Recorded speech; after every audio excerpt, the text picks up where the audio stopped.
Baik, kembali bersama saya Jose. Saya mungkin ke Pak Riki dulu deh soal aset ya, aset keamanan sebagai sebuah aset itu sebenarnya konsepnya gimana kalau di Jawa BK, Pak? Asetnya Jawa BK ini luar biasa, ya. Hampir 6.000 hektar Pak di sana. Oh, 6.000 hektar. Berdiri hampir 2.000 tenan industri Pak itu. Iya, iya. Nah ini ada orangnya, saya bawa Pak. Kemudian ada pemukiman, ya, elegan Pak, ya kan, seperti di Cikarang, seperti di Lipo, ya, itu elegan. Termasuk pertokoan, hotel dan lainnya itu. Nah ini yang harus memiliki keamanan, ya, karena keamanan itu bukan semata-mata hanya kebutuhan saja, tapi itu merupakan suatu aset yang sangat besar untuk meniadakan suatu tindakan kejahatan, ya, terhadap aset-aset ini. Banyak ya permasalahan-permasalahan. Itulah saya mencoba ingin menjelaskan masalah keamanan, karena keamanan merupakan suatu aset penting dalam kawasan industri dan respon BPK menuju Smart City, terkait dengan revolusi industri 4.0. Banyak permasalahan disruption, ya, gangguan-gangguan dari kebiasaan lama menjadi kebiasaan baru, dari dunia maya menjadi dari dunia nyata menjadi dunia maya gitu ya. Itu yang harus kita waspadai, ya, namanya pencurian ya, data, ya. Kalau kita database kita lemah, atau kita punya data yang kita simpan lemah, itu gampang dicuri. Ya, jangankan itu, Kementerian Kominfo aja kecolongan. Ya, itu sekali berkementerian, Pak, ya? Iya, itu urusannya Pak Sani sebenarnya kalau soal pencurian. Ini saya minta beliau datang. Makanya ini security-nya gitu ya, security teknologi gitu ya. Siap. Baik. Mungkin Pak Rudi bisa ceritakan Pak soal bagaimana sih perkembangan Jawa BK sekarang, mungkin di masa-masa pandemi nih Pak, 2 tahun pandemi dan kita memasuki tahun baru, proyek kedepannya seperti apa gitu Pak Rudi. Baik Pak, selamat sore semua Bapak Ibu semua.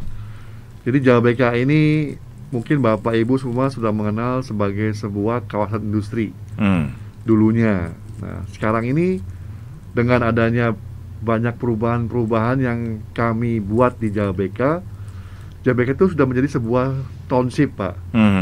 Jadi apa itu township? Township itu harmoni antara industri, residensial, dan komersial. Nah ini yang menarik. Jadi kita sudah menjadi sebuah kota. Jadi seperti yang disampaikan oleh Pak Riki, kita mengarah ke Smart City Pak. Smart City kenapa?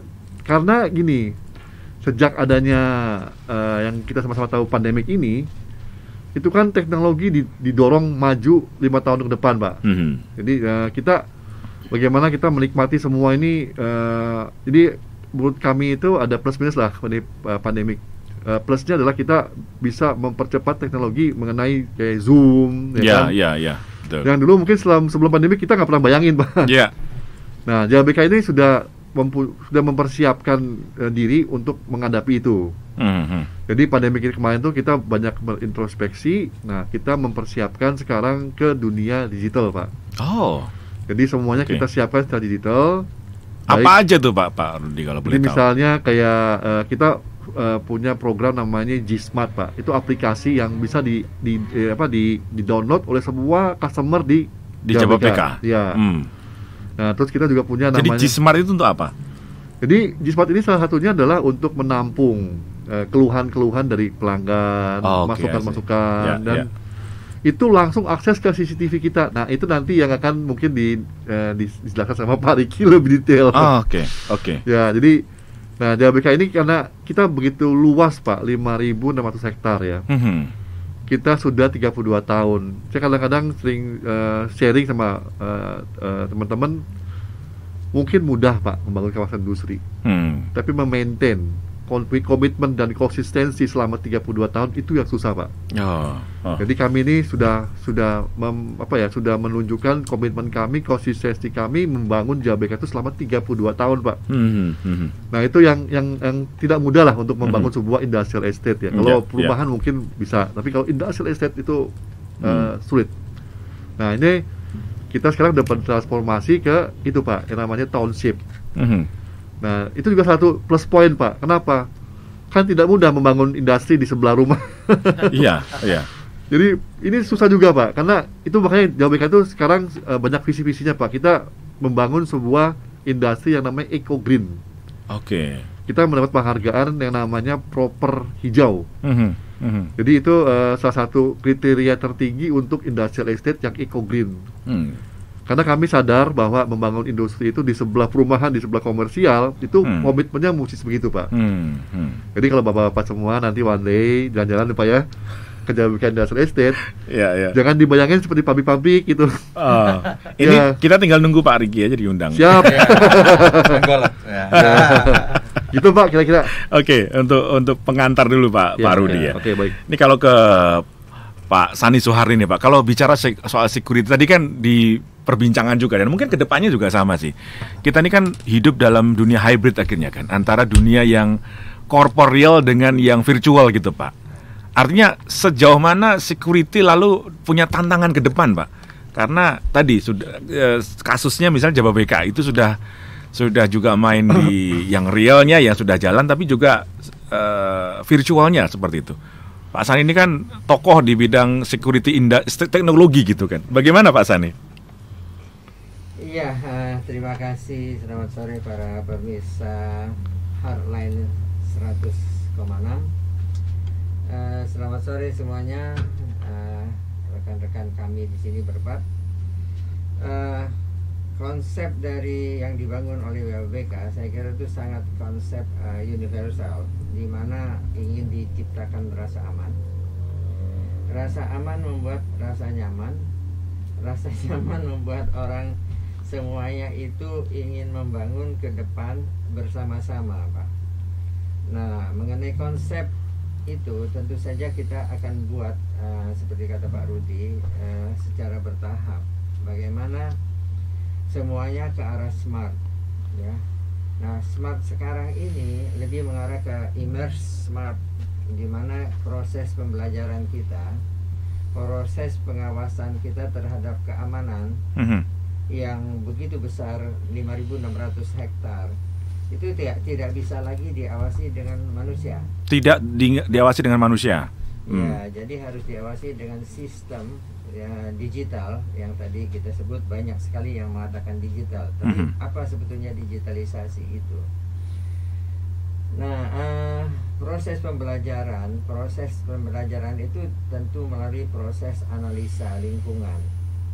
Jadi bagaimana kita membuat rasa aman yang nantinya itu akan membuat satu nilai tambah yang luar biasa bagi khususnya JBK. Bagaimana industri yang pelaku industri di situ merasa aman, merasa nyaman di dalam satu lingkungan itu.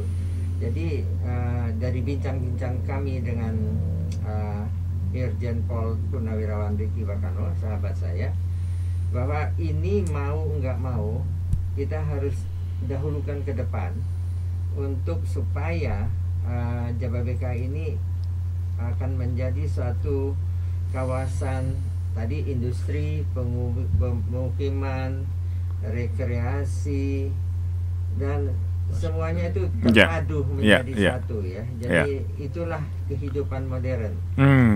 Ya, digitalisasi harus kita lakukan, proses pembelajaran, proses pengawasan, semuanya dengan proses smart digital. Oh, oke.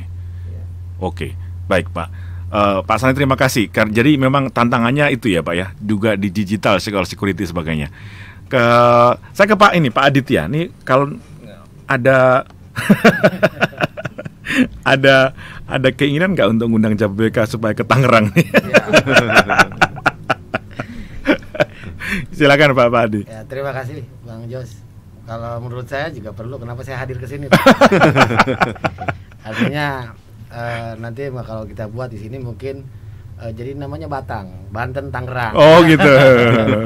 Kan bisa Pak ya, karena memang jadi JBK itu Jawa Barat Bekasi. Oh. Kan kalau dulu saya perhatikan kira-kiraan saya Jakarta, Bandung, Bekasi, Karawang. Oh, oke. Ternyata Jawa Barat Bekasi Pak. JBK itu artinya. JBK. Ya singkatannya itu kan tahun 89 Pak berdirinya ya. Wow. Nah, artinya kenapa tidak saya juga hadir di sini, Pak? Ini potensi juga untuk di Kabupaten Tangerang. Oke. Tapi apa yang bisa kita pelajari dari Jababeka dan juga security-nya dan sebagainya, Pak? Karena saya lihat dari konsep awal tadi ada yang namanya industri terintegrasi dengan pemukiman, Pak. Kalau di Kabupaten Tangerang saat ini juga sudah ada wilayah-wilayah untuk industri banyak. Cuma dengan terintegrasi dengan rumah penduduk itu belum.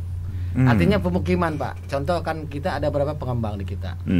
Di sini ada Paramount, BSD, Sumarekon, Lipo Karawaci termasuk. Tapi kan baru hanya BSD saja di daerah Kabupaten Tangerang tidak membuatkan ada perencanaannya baru ada untuk industri tapi skala pergudangan kecil. Beda halnya dengan Jababeka.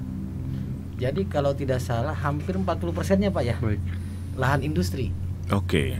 Nah, kan kalau berbalik dengan yang di kita belum. Makanya mungkin dengan lahan kami juga di sini luas. Dan salah satu terdekat dengan Jakarta.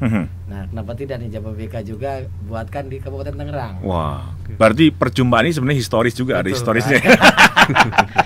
Ya, sekaligus juga mungkin karena memang di Kabupaten Tangerang sendiri ya saat ini isu yang sedang berkembang salah satunya Kota Baru. Buat Tangerang Tengah, Pak. Oke. Kebetulan saat ini aktivis dari Kecamatan Kelapa II, Pagedangan, Legok, Cisauk dan Curug Panongan, Pak, termasuk Kelapa II ini, itu sekarang mereka sedang membuat BPPKT. Oke. Presidium tentang pembentukan Kota Baru Tangerang Tengah. Nah, kan kebetulan di sini juga ada ahli-ahlinya, Pak, dari keamanannya, dari perencanaannya. Jadi itu salah satu peluang, Pak, ya di Tangerang. Iya, Tangerang. Mungkin seperti itu, Pak. Baik, saya ke Jenderal Ricky. Jadi tantangannya makin besar nih, Jenderal ya, untuk security, khususnya juga tadi di dunia digital dan sebagainya. Mungkin Pak Ricky punya konsep seperti apa ke depannya untuk Jababeka, ataupun juga ini bisa gagasan ini juga bisa diadopsi ataupun juga katakanlah mungkin menjadi gagasan ide untuk pengembangan yang lain gitu. Baik, pemirsa kalian, saya resign dari kepolisian itu, pensiun itu tahun 2021. Tepatnya tanggal 1 Agustus saya udah selesai lah. Nah, itu baru kemarin saya diwisuda oleh Pak Kapolri ya, tanggal 15 November kemarin, Desember saya resmi udah jadi Purnawirawan. Nah, dari bekal itu saya memiliki kemampuan-kemampuan dan skill, yaitu di bidang kepolisian. Kalau hadirnya polisi kan membentukkan rasa aman, tentram, damai, ya. Bukan ada polisi malah orang takut kan gitu. Iya. Ada polisi, jangan deh takut. Ada polisi. Ternyata bukan polisi, satpam, ya kan?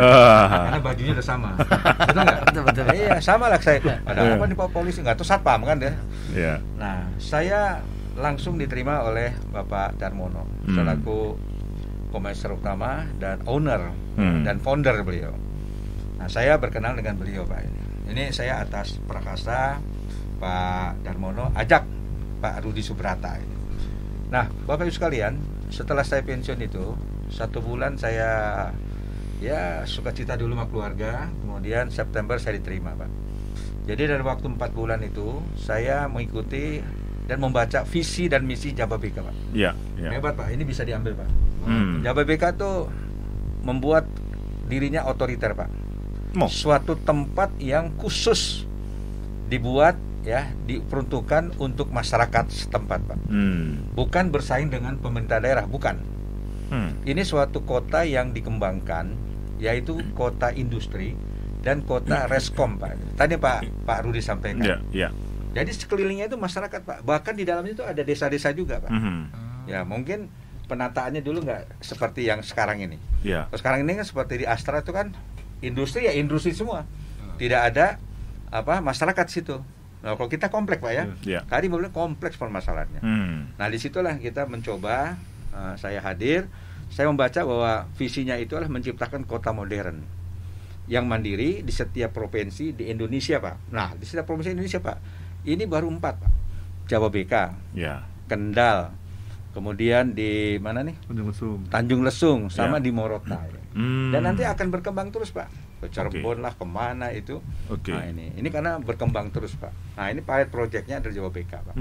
Nah di sini dan menyediakan lapangan kerja untuk kehidupan yang lebih baik seperti misinya Pak Presiden lah. Bagaimana SDM ini bisa tumbuh. Betul. Terutama yang ada di sekitarnya. Nah di sekitarnya ini kan harus kita jaga, ya. Nah, jangan sampai nanti memasukkan karyawan-karyawan yang nggak jelas, ya, tanda kutip, ya kan. Saya kira ngerongrong pada perusahaannya. Nah kita punya pengelolanya, yang namanya LPKP, Lembaga Pendidikan Kepresidenan Pak, kompetensi Presiden. Nah itu nanti rekrut. Nah di sini untuk kehidupan baik. Nah dia punya misi juga Pak. Yang pertama adalah berkolaborasi dengan pemerintah daerah Pak. Nah nanti saya dengan Bapak juga berkolaborasi dengan pemerintah daerah setempat dan mitra kerja strategis. Nah beliau mitra kerjanya Pak. Kita kerja sendiri nggak bisa, ya, guna mengembangkan dan menginovasi konsep-konsep investasi yang disampaikan beliau Pak. Ya, dan sejalan dengan perkembangan teknologi terkini. Nah kan tahun berganti Pak, ya, kemampuan manusia ini tinggi. Hadirnya 4.0 ini HP kita sudah canggih Pak. Ya, bisa mendeteksi istri kita lagi kemana. HP itu, ya kan, istri kita kemana bisa terdeteksi. Serius Pak? Ya ada, tinggal buka aplikasi aja. Saya udah coba. Ya. Berarti sekarang istri bisa mendeteksi Bapak kesini ya? Oh bisa juga. Iya. Dia tinggal cek nomor HP saya, papi di mana? Oh ada Pak Sani, aman. Kemudian menyediakan sumber daya manusia Pak. Menyediakan sumber daya manusia, ya, dan sarana fisik, infrastruktur, ya ini sedang dibangun beliau Pak. Nah, untuk mendukung pembangunan nasional. Yang ketiga, aktif mempromosikan ekspansi grup kepada perusahaan multinasional. Jadi bukan ke Indonesia saja. Kita punya 36 ya ekspatriat ya di situ Pak. Hebat Pak. Nah di situ. Itulah rasa aman itu dibungkus dengan adanya estate regulation Pak. Oh, ada estate regulation. Ada. Bagaimana pengelola Jababeka itu memberikan pelayanan kepada tenan-tenan atau perusahaan-perusahaan itu, Pak. Yang 2000 tenan, Pak. Ya, kemudian reskomnya juga demikian. Nah, ini dibentuk oleh siapa? Oleh Jababeka. Rasa aman itu kita bentuklah security di situ, Pak. Ya, dari BAP, ya ini sejumlah kurang lebih ada totalnya Pak 3.000-an orang Pak 30-an ribu. Nah itu satu satpam aja 5 aja di 2.000 aja sudah 5.000-an itu. Wow. Ya, apalagi di satpamnya itu. Ya, ini yang menjaga supaya dampak daripada gangguan Kamtibmas itu sirna Pak. Ya, supaya enak. Nah di sini kalau Bapak bilang tantangannya sih banyak. Ya, suatu daerah dengan pertumbuhan perusahaan itu tinggi pasti ada godaan, ya, apalagi masalah kerawanan industrial sendiri, masalah tenaga kerja, ya Pak, upah minimum regional, ya kan, ya ini kemudian masalah PHK yang dilakukan oleh ini kita yang kelola Pak, kita jaga jangan sampai terjadi seperti itu. Kemudian konflik SARA dan ormas itu Pak, karena suatu perusahaan yang bergerak di bidang macam-macam itu menjadi seksi Pak. Nah, bagaimana oknum masyarakat ini ingin mencoba, tapi nanti kalau Pak Adita jadi, tolong diamankan, ya kan? Kan di Bekasi ada yang pergi tuh PT Sony ya, dulu, ya kan? Karena gangguan-gangguan itu kan kita Jababeka juga pernah tertutup berapa jam tuh ya, waktu tahun 2000. Karena gangguan-gangguan itu. Iya, demo-demo itu. Nah, kemudian konflik pengelolaan limbah, ya kan? Karena seksi dia. Nah, kemudian konflik permasalahan tanah. Nah, tanah ini kan dari turun menurun ini, ya kan? Tadi 30 tahun kita membeli tanah itu. Ya, tiba-tiba ada yang mengakui ini. Ini belum berat tuh, Pak. Tadi aja masih kesini masih melihat ada pelang lagi. Pelangnya dirubuhkan. Nah, itu ya. Jadi emang tanah itu sangat remote ya kan? Nah, kemudian konflik tempat ibadah, ya kan? Nah, ini kita sudah mulai masyarakat itu terbuka, ya, bukan miliknya sekelompok agama tapi milik semuanya, karena kita mengingat harkat hidup manusia itu. Kemudian kompleks perubahan kultur budaya Pak. Nah, di Bekasi ada budaya Banten juga Pak. Ada budaya Banten. Orang Banten, orang Madura, ya itu macam-macam di sana ya. Sampai dibilang sama pian ini orang asli, orang pendatang kan gitu. Iya. Tapi itu nggak akan asli. Nah itulah semua Pak menjadi kawasan industri, kawasan perumahan, kawasan bisnis, pergudangan, klub golf, taman pendidikan yang tadi disampaikan Pak. Pak Sani bilang. Jadi luas tanahnya memang 5.600 hektar Pak kira. Besar ya. Murah dulu Pak. Tadi Pak Adi itu bilang itu dulu ya kan dulu. Kenapa Pak Riki nggak mencoba dulu ya? Tapi uangnya nggak segitu kan Pak. Gaji aja 700.000 ya kan? 700.000. Harusnya minta Pak Sani Pak. Baru kenal Pak. Baru kenal, baru jabat Dirjen Potmas kenal beliau. Mudah-mudahan lancar. Nah kemudian penduduknya itu ada 1 juta Pak di daerah situ. Oke. Ya, ada 14 desa, ya kan? Nah, disitulah kita mencoba, tadi betul Pak Aditya, kita ada 60% industri ya Pak ya. Kemudian untuk perusahaan nasional dan 30 negara asing. Reskomnya ada 30-an dan tanah produksi itu ada 10%. Masih banyak Pak. Kalau Pak Yose mau beli, kontak saya Pak. Nanti saya arahkan beliau Pak. Jangan langsung Pak ya ke saya gitu. Nah itu kira-kira yang kami sampaikan. Pak Rudi tadi sudah di-mention ya Pak nama saya Pak ya. Nah sekarang di Jababeka itu sudah pinter Pak. Untuk memantau mengatur yang tadi saya sampaikan Pak. Ya dia mau masang Pak. Yaitu pasal 167. Wah. Dilarang masuk tanpa izin, ya kan, kurungan badan, ya kan, gitu Pak. Mereka sudah bikin Pak, membuat ini jalan, membantu kita juga supaya kita tidak macet. Karena apa? Ya pelayanan dari Jababeka ini sudah yang saya sampaikan tadi Pak, estate regulation-nya Pak, tahun 2012 Pak ya. Nah ini akan diperbarui Pak, ya untuk 2022. Nah CCTV-nya kita mau kembangkan masalah command center. Wah nanti yang Bapak sampaikan tuh bisa mantau, ya, bisa ngelihat. Nah, ya, jadi biarpun anggota satpamnya cuma 700 yang resmi Pak ya, yang ada di kita itu Pak, tapi bisa membantu pakai drone Pak. Wah, melihat semuanya, mencuri batas-batas yang dirubuhkan. Saya Bapak Rudi kalau ini punya, ajukan Pak Riki, gitu. Nah, iya. Supaya nggak satpam, kalau satpam jaga orang mundur. Nggak ada jaga, pelangnya diturunin. Kalau pakai drone kan, wah, diam-diam dia deteksi. Bisa kepantau ya Pak ya. Nah, nanti drone itu Pak, insya Allah Pak ya, ini kalau kami sudah jadi Pak, kontrak kita, itu bisa ngelihat orang yang itu Pak, yang sedang ngerusak itu, ya, ngerusak itu, karena kita sudah deteksi Pak. Lingkungan itu siapa yang tinggal di situ Pak. Kan pasti yang menjadi komplain kan lingkungan. Iya. Nah kita dapat nanti KTP, kita diam-diam ini kita udah punya data. Nanti pas dia ngerusak Pak, itu terdeteksi oleh drone Pak. Nah nanti ngelihat wajahnya, ini namanya misalnya Pak Joko, ya. Keluar RT-nya berapa, ini datang kita. Wow, canggih sekali itu ya. Iya, kalau polisi bisa sigap dapat terus kan Pak. Iya. Nah, kalau misalnya kayak Bapak bilang ya udah kamu cari sendiri gitu. Akhirnya jadi ramai kan. Polisinya bilang suruh cari sendiri, ya kan. Nah ini nanti kita akan dibantu. Jababeka akan kerjasama dengan TNI Polri Pak. Yang ada di situ yaitu Korem 01 Pak, Kodimnya ada, kemudian Polresnya Pak. Ya itu Kopret dan kita. Nah ini kita bantu, ini Kapolresnya baru. Jadi preman-preman itu sudah disinyalir Pak. Tidak ada lagi nanti cuan-cuan ke ormas-ormas sampaikan ya.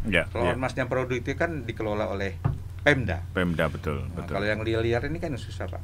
Nah itulah CCTV nanti kita pasang lagi, kita renov lagi, yang ada, yang kurang kita tambahin lagi, bahkan makin meningkat. Nah itulah semuanya kita berikan sosialisasi ke masyarakat juga, supaya ke depan bantulah misi dan misi Jababeka. Itu kira-kira. Baik, menarik ya. Pak Rudi, selain isu soal security di tahun 2022 ini, apa yang mungkin bisa ditawarkan juga kepada market Pak, kepada publik itu terkait pembangunan di Jababeka Pak? Ya, kami ini seperti tadi disampaikan Pak, kita sedang membangun produk-produk baru yang disesuaikan dengan keadaan di sekarang pandemik ini. Jadi misalnya kita bangun produk-produk yang smart factory ya. Terus kita bangun juga produk-produk yang lebih memperhatikan aspek daripada digitalisasi ini, Pak. Gitu. Nah, itu yang kami sangat concern dan kami berharap nanti bisa lebih lebih maju lah untuk meluncurkan produk-produk ini lebih detail, lebih sesuai dengan kebutuhan konsumen sekarang, Pak. Gitu Pak Jose. Oke. Ya. Jadi pemasarannya juga lewat digital juga berarti? Ya, kita sekarang semua kan udah mulai aktif kan di sosial media. Sejak ada pandemi ini kan mungkin semua sosial media ya. Sosial media Pak, digitalization semuanya. Iya. Gitu Pak. Oke. Pak Sani, ini menarik Pak apa yang disampaikan Pak Riki tadi, Pak. Ada tanggapan dari Pak Sani? Iya Pak. Kalau Bapak sebagai contoh mau tinggal di daerah Karawaci Pak. Ya. Kira-kira saya tanya kembali. Oh ya. Oke. Kira-kira Bapak concern tentang apa Pak? Kalau bukan keamanan pertama. Keamanan Pak? Ya. Jadi saya kira konsep keamanan itu menjadi di atas segala-galanya. Itu udah pasti sangat tepat. Ya. Nah, namun dengan adanya kemajuan teknologi, terutama teknologi digital, ya, bagaimana kita membuat satu proses pengamanan itu menjadi satu proses yang benar-benar akurat. Tadi Irjen Pol Purnawirawan Riki Wakano menyebutkan mengidentifikasi pelaku. Itu sekarang ini satu hal yang sangat gampang. Ya, ini canggih sekali, bisa lihat wajah lalu bisa kedeteksi secara identitas dia gitu Pak ya. Sangat bisa. Jadi seperti saya sekarang ini menutup lebih dari 50% dari wajah saya. Ya. Tapi ini masih bisa didetek. Oh gitu. Bisa. Dari mata bisa ya? Dari semua lekuk wajah saya bisa. Dan itu akurasinya 9 sampai mencapai 98%. Wow. Ya, bahkan lebih. Ya, tinggal kita menyetel tingkat ketelitiannya. Jadi kalau ketelitiannya makin tinggi, kita masih dapat menangkap. Itu satu. Kedua, terus ada sifat namanya human behavior. Orang kita bisa mengetahui tanpa melihat wajah dari gaya jalannya, gerak-gerik tubuhnya, itu saya pasti berbeda dengan Pak Jose. Pasti. Berbeda dengan ya. Pak Jendra. Dan itu spontan ya Pak ya? Kita spontan karena mencerminkan sesuatu yang di dalam kan ya? Hanya diketemukan beberapa detik aja. Nah, jadi sebagai contoh, face recognition di kota Shenzhen di China itu lebih dari 60 juta wajah orang yang sudah terdeteksi, termasuk saya yang sering ke Shenzhen. Sudah tahu. Jadi kalau saya melakukan sesuatu kegiatan yang unproportional, itu langsung bisa teridentifikasi bahwa yang melakukannya itu si Sani gitu loh. Oh. Jadi itu nggak ada ampunnya. Itu satu. Terus alibi tempat. Pada saat itu Bapak ada di mana? Ya kan? Oke. Bapak di daerah katakan shopping market. Ya. Sebelumnya Bapak ada di mana? Oh, di Jababeka. Oh ya, nggak mungkin ya Jababeka sampai ke Shenzhen. Itu tapi salah satu contoh. Ya. Nah, yang mungkinnya itu adalah bahwa dimanapun di dunia ini pasti kita bisa mengenal. Kalau itu terutama untuk proteksi melawan kejahatan. Nah, tapi ada pertanyaan Pak. Banyak di dunia barat yang memprotes dengan alasan human right.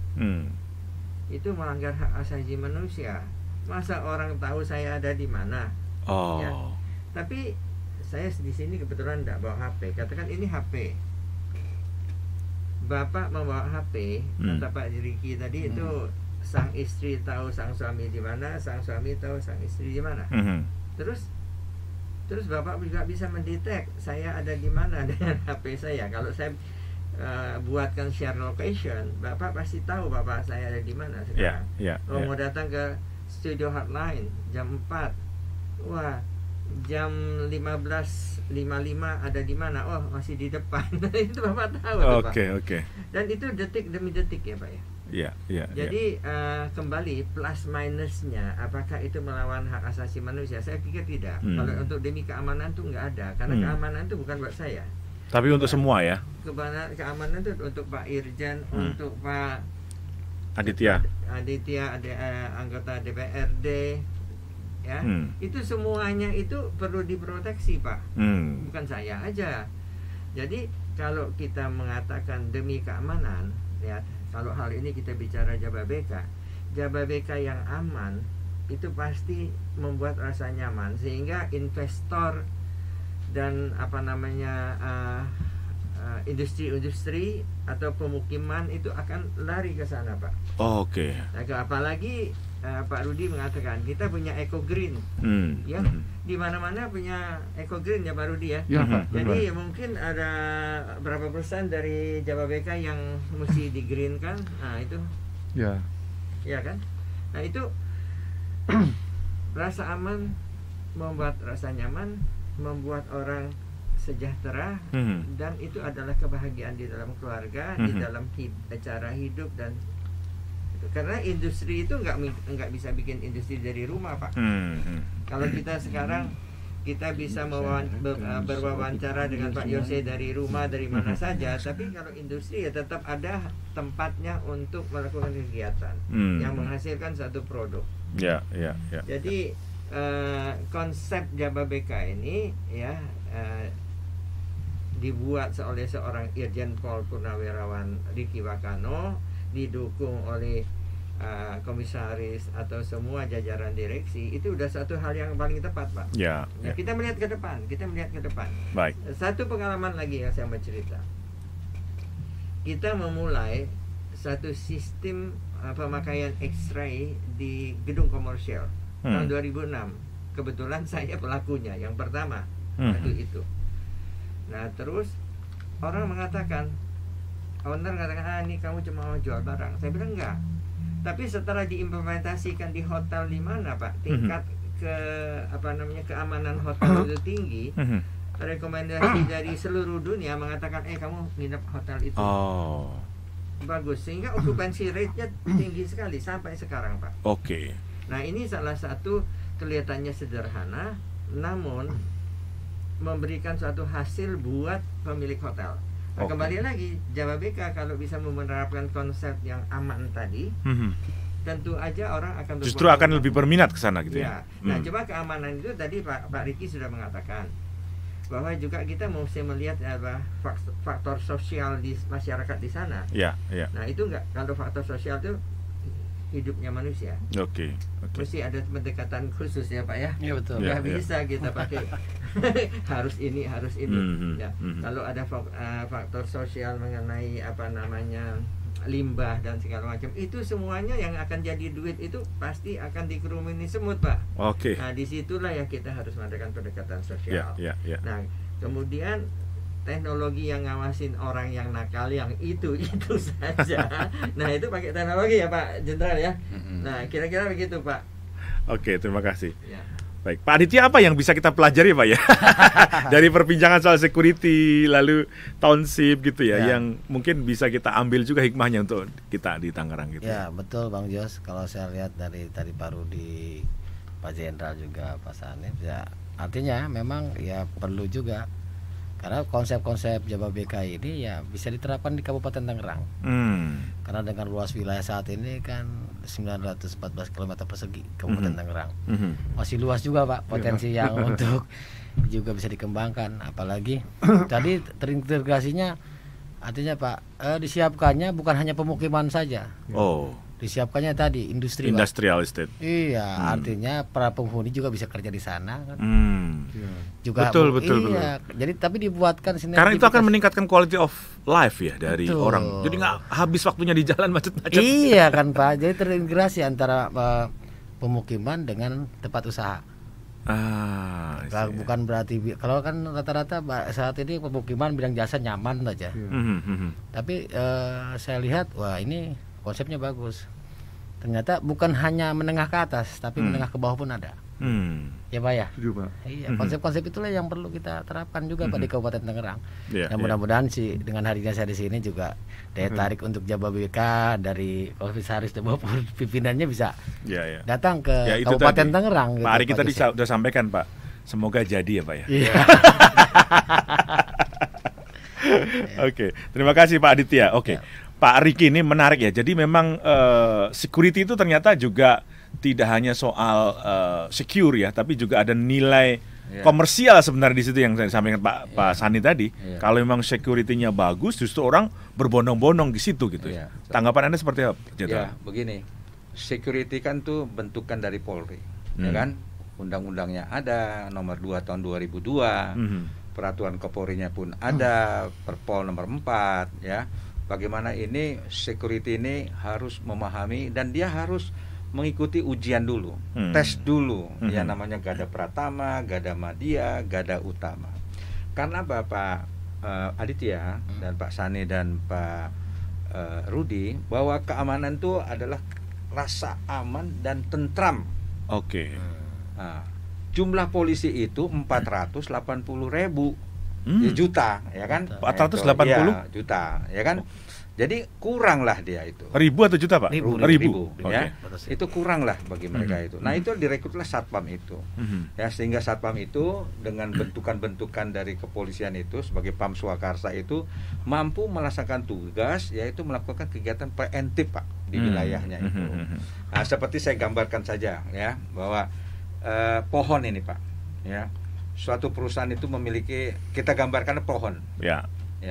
Pohon ini kalau kita lihat buahnya berbuah, ya kan, yang namanya mangga durian karena rambutan. Akarnya bagus, karena akarnya bagus gitu. Dan ada yang diberikan nutrisi oleh pemiliknya, supaya buahnya itu bagus. Nah, disitulah security itu bagaimana potensi gangguan itu tidak ada, ya, tidak terjadi, menjadi gangguan nyata. Ya, atau menjadi ambang gangguan.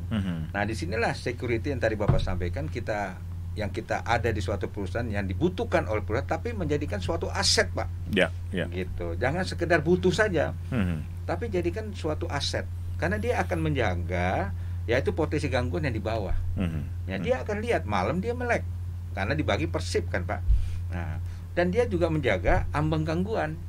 Jadi kegiatan aktivitas ini menjaga. Nah, itulah namanya satuan pengamanan yang dibentuk. Supaya apa? Tidak menimbulkan gangguan nyata seperti begal, ya, pencurian, pengerusakan, ya kan? Dan lain-lainnya. Mungkin dalam kantor pun juga terjadi ributnya itu. Nah, ini kita buat dengan filosofi akar. Dengan adanya komitmen dan konsisten. Dan ditambah sinergi, Pak. Dengan siapa? Dengan satuan keamanan eksternal. Siapa tuh kesatuan eksternal? Yaitu dari kepolisian setempat, kemudian dari Kodim setempat, kemudian dari siapa, Pak? Ya dari Pamong Praja yang dimiliki oleh Pemda. Nah, itu untuk menjaga itu semuanya. Nah, sehingga nanti pohonnya bagus dan berbuah, Pak. Nah, Pak Rudi inilah nutrisinya, Pak. Supaya ini Jawa BK ini berbuah. Nah, dia jual, Pak, itunya. Buahnya itu dijual. Nah, gitu. Ini industri bagus, lahan sekian, mau beli kecil, beli besar, ada aturannya. Nah, gitu. Kalau besar udah dibangun jalan-jalannya. Ya kan, kalau kecil ya kecil kan gitu, Pak. Nah, ini beliau, Pak, yang menjual itu. Saya senang lihat beliau kalau lagi presentasi, senang itu. Maka saya minta sama Pak Darmono. Siapa, Pak? Rudi Suprata. Saya telepon langsung. Iya. Nah, itu semuanya itu, Pak, karena makna keamanan bagi pengelola kita hilangkan bahwa itu suatu kebutuhan, bukan aset.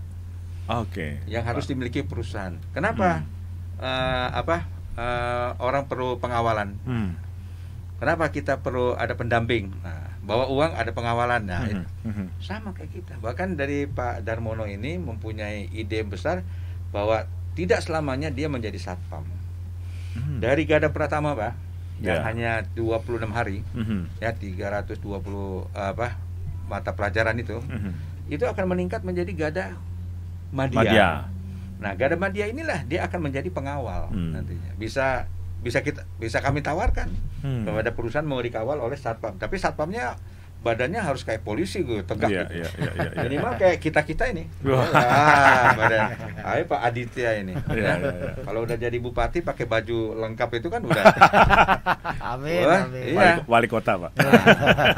Nah, itulah. Nah, bagaimana Jawa BK itu memiliki lokasi yang strategis mulai dari pintu masuk, Pak. Ada 12 pintu masuk, Pak.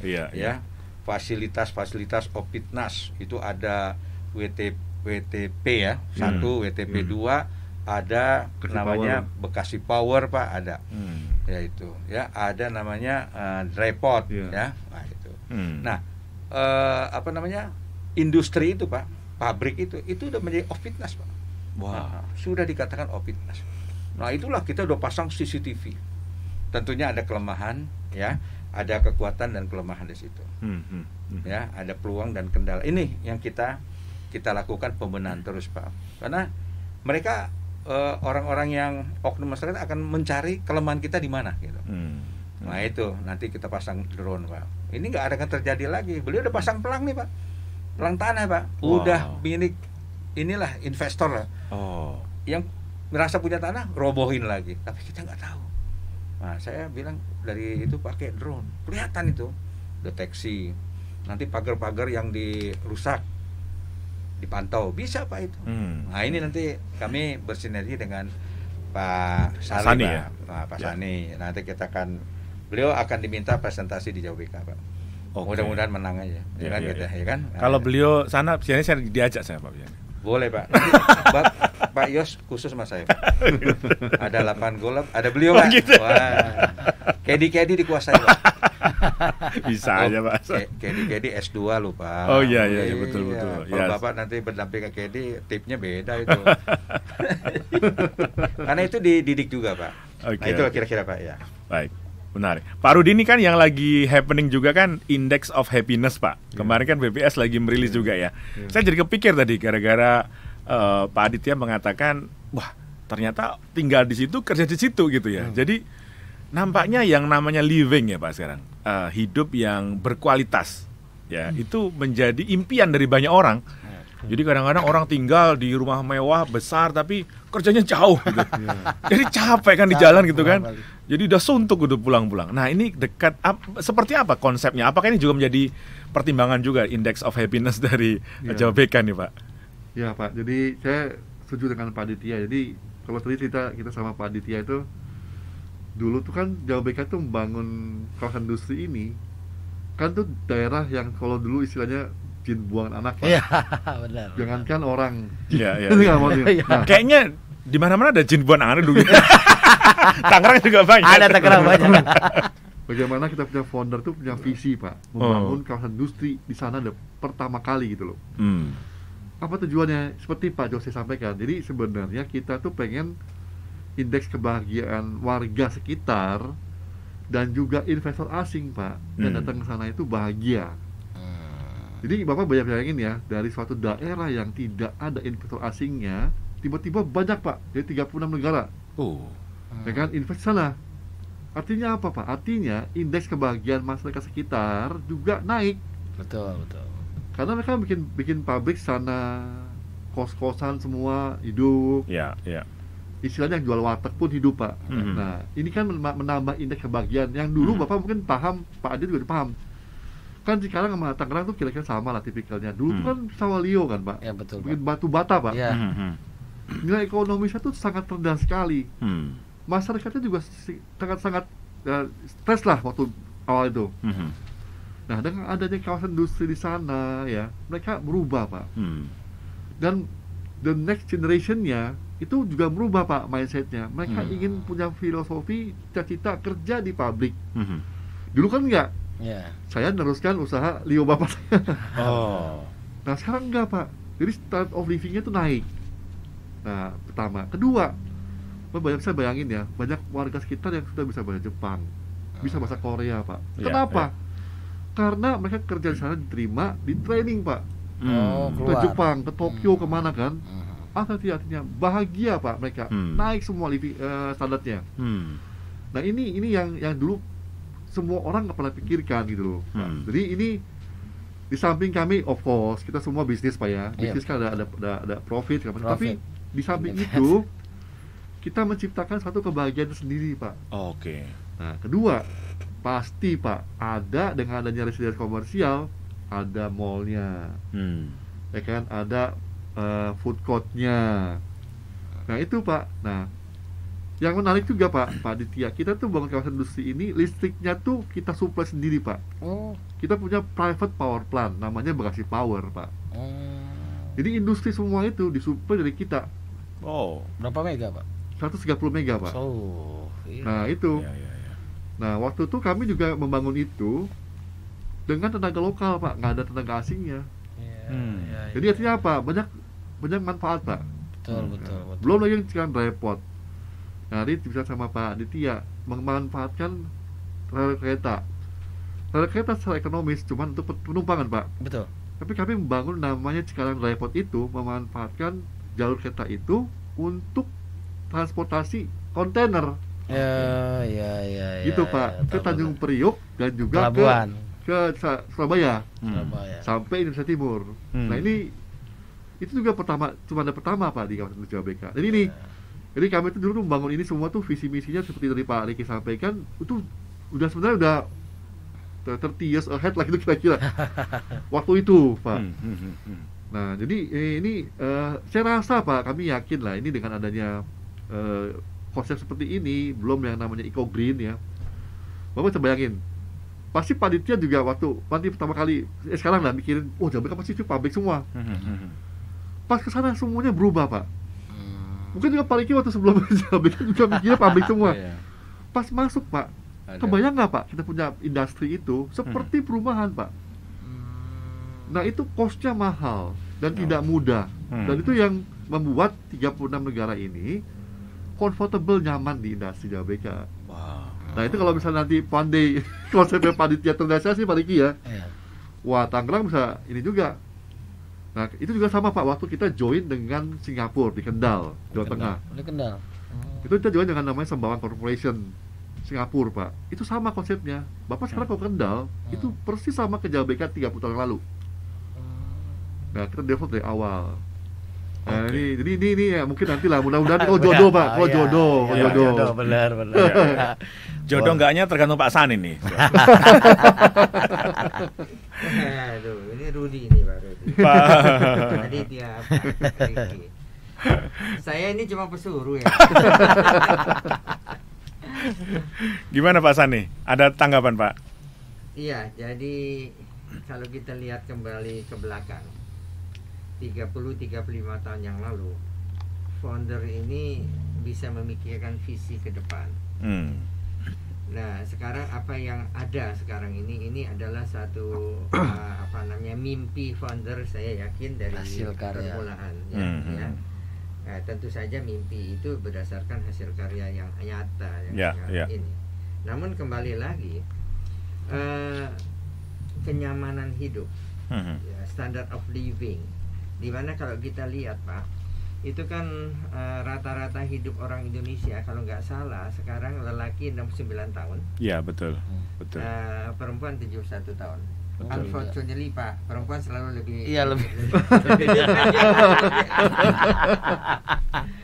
Kenapa, Pak? Sebetulnya kalau orang perempuan dapat suami seperti Pak Riki selalu dibikin senang. Jadi istrinya pasti lebih panjang umur lah. Iya, Pak Riki ini suka menyanyi, ya. Nah, istri nggak mungkin jadi marah nih. Nggak mungkin. Jadi kalau kita lihat, Pak ya, jadi inilah yang mungkin nanti saya juga perlu bantuan Pak Riki, bantuan Pak Rudi, bantuan Pak Aditya. Bagaimana misalnya membuat satu kota itu nyaman bagi orang tua. Ya. Kalau nggak salah Pak Jawa BK juga udah ada ya. Senior living kan, Senior living ya. Karena dulu sering kerjasama dengan Heartland tuh, Pak. Senior living. Dulu di Kayangan, Pak. Iya. Senior living di Kayangan. Dulu kita udah mikirin di surga semua. Ini orang sebelum pergi dari bumi sudah di Kayangan. Iya. Jadi kebetulan bulan lalu saya diangkat menjadi ketua Lantip DKI. Lantip itu singkatan dari Lansia Aktif Peduli Indonesia. Di mana ketua umumnya adalah Bapak Taufikur Rahman Ruki. Dulu Bapak tahu lah siapa Pak bosnya Pak Irjen Paul Purnawirawan Riki juga. Nah, jadi saya punya konsep ke depan bagaimana Lantip ini juga harus menikmati hidupnya di masa senjanya ini dalam kegembiraan, keceriaan, kebahagiaan. Nah, ini tanggung jawabnya apa? Kalau mereka tinggal di Jababeka harus menyediakan suatu fasilitas sarana dan prasarana yang membuat orang itu betah ya Pak ya. Itu satu. Nah, dan saya melihat, saya tidak khawatir karena Jababeka ini sudah 30 tahun yang lalu sudah membuatkan satu konsep yang tadi dari mimpi yang menjadi karya bangsa menjadi kenyataan sekarang ini Pak Aditya. Nah, begitu jadi Pak Aditya nanti membangun Batang atau apa Banten Tangerang ya, Batang Tangerang ya. Dan ini sangat menggembirakan. Kembali lagi rasa nyaman yang membuat kesejahteraan yang berbahagia dalam suatu keluarga itu harus ada rasa aman. Rasa aman itu, nah tentu saja kita kembali lagi ke muasal kita bicara hari ini adalah security. Nah, security sekarang ini sangat mudah, tidak seperti yang dulu. Ya, kita semuanya pakai artificial intelligence, AI, semuanya. Saya baru dapat informasi minggu lalu. Di Tiongkok itu larinya semuanya lari ke IoT semua, Internet of Things. Ya.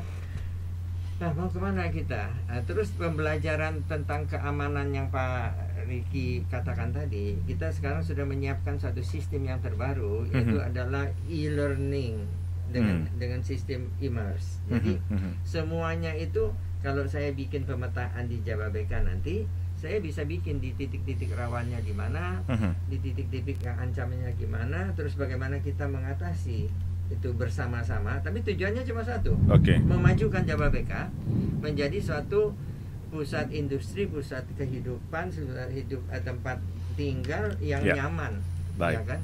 Ada di situ ada Universitas Presiden yang luar biasa, ya kan? Ada banyak sekali fasilitas-fasilitas yang saya nggak sanggup untuk menyebutkannya, tapi tinggal kita sedikit Pak Riki memoles jadi bagus sekali ya Pak Riki ya. Iya Pak Rudi. Iya Pak. Tidak ada lagi ya Pak Aditya. Kira-kira begitu Pak. Baik. Ya. Tak terasa sudah jam 5 nih Pak. Kita teruskan 2 jam lagi gimana? Rasanya kalau sama Pak Riki mesti 3 jam.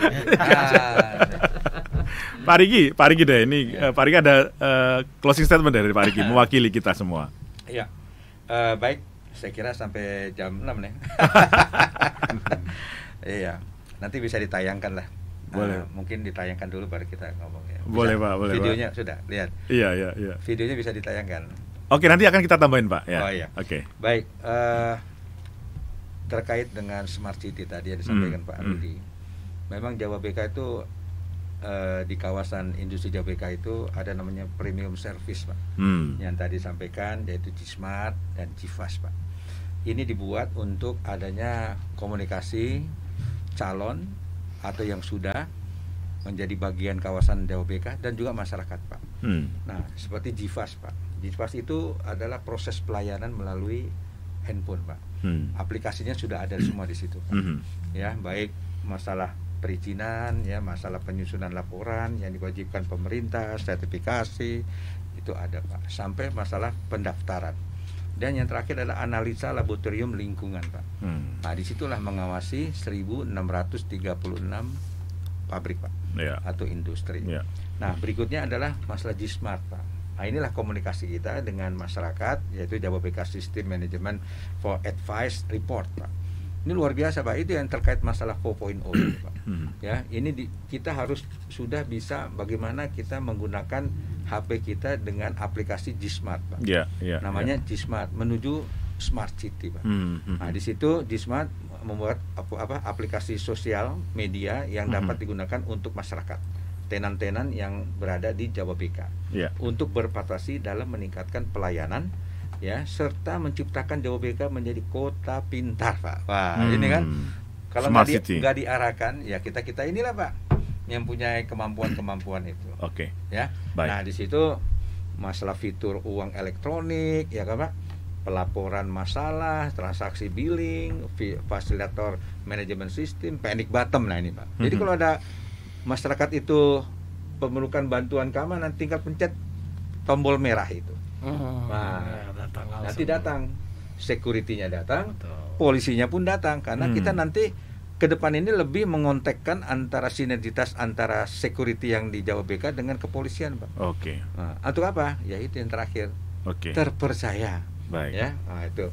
Nah, terkait masalah itu Pak, CSR juga kita mainkan, ya, CSR dengan tim kita, ya, bagaimana lingkungan sekitar kita ini bisa menjadi tanggung jawab perusahaan, Pak. Dalam bidang pembinaan, bidang UMKM, ya, itu semua pemberdayaan. Nah, ini nanti Pak Aditya udah menjawab nih. Kami siapa nanti turun ke Tangerang Tengah. Ya, karena kita punya keunggulan di situ Pak, yaitu program bersama, program gotong royong, program tenan. Nah, ini kita evaluasi kemarin dapat penghargaan Pak ya, dari Gubernur Jawa Barat Pak. Pak Ridwan Kamil ya. Pak Ridwan Kamil dapat. Nah, itulah membentuk City Council Pak. Nah, City Council ini kita mencoba menjadi pelayan bagi kawasan Pak. Ya itu. Jadi ya itu Pak, masih. Terima kasih Pak Irjen Polisi Purnawirawan Ricky Wakana yang sudah hadir juga di program Suara Untuk Negeri ya. Dan juga Pak Rudi Subrata, GM of Jababeka Industrial Estate. Terima kasih Pak sudah berkenan mampir. Pak Insinyur Sani Soeharli, Ketua Umum ATISI. Terima kasih Pak Sani. Dan juga Pak Aditya Wijaya, beliau Wakil Ketua DPRD Kabupaten Tangerang. Terima kasih sudah meramaikan juga program kita. Kita arrange lagi, nanti ketemu lagi Pak ya, karena banyak hal nampaknya yang belum terceritakan dari Jababeka. Terima kasih kehadiran. Demikian perbincangan saya dengan narasumber kita, berbicara tentang Jababeka dan apa yang kita bisa pelajari ya, bagaimana konsep township dan juga industrial estate yang berkesinambungan, sustain untuk ke depan, meningkatkan quality of life dari masyarakat yang ada di dalamnya. Saya Jose pamit undur dalam program Suara Untuk Negeri. Terima kasih, keep on growing, never give up. Terima kasih, assalamualaikum.